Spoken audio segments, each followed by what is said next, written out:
Let's get to a little politics. Shutdown avoided. Congress came together at the 11th hour and agreed to keep the government open for another 45 days, giving them more time to work on a spending deal. Yeah, but to get the deal, House Speaker Kevin McCarthy worked with Democrats, and that may have cost him the Speaker's gavel. NBC's Drew Petrimo is live on Capitol Hill with the details. Drew, good morning.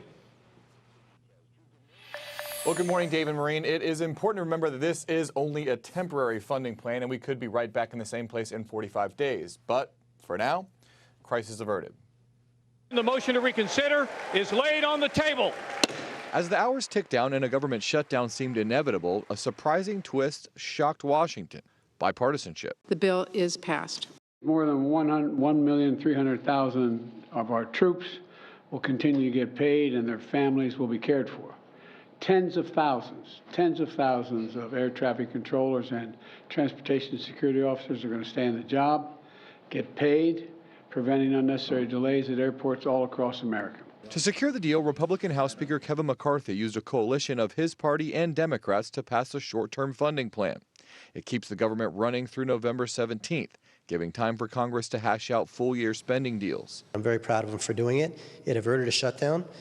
Everybody was predicting a certain shutdown, and we avoided it. And we avoided it because he had the courage to put a bipartisan bill on the floor that actually got more Democrat than Republican votes. The deal secures additional funding for disaster relief. It strips away deep spending cuts and money for border security sought by hardline Republicans. It does not include additional funding for Ukraine. Democrats want it included. I do intend to file a motion to vacate against Speaker McCarthy this week. Infuriated by the spending deal, Republican hardliners promising a push to remove McCarthy from his post. So be it. Bring it on. Let's get over with it, and let's start governing. It sets up a GOP power struggle reminiscent of the 15-round saga that led to McCarthy first winning the Speaker's gavel earlier this year.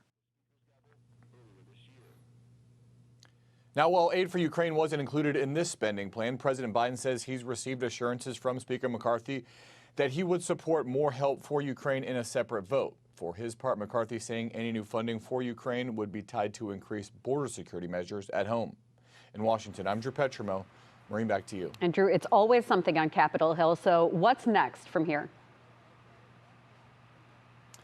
Well, House members will get to work on spending bills that fund the government for a full year. The Senate will be back in session on Tuesday, and though there are big differences between the House and Senate spending priorities, lawmakers in both chambers say they want to avoid working down to the wire again. Yeah, I bet they do. All right, Drew Petrimo live for us in D.C. for us this morning. Thank you so much.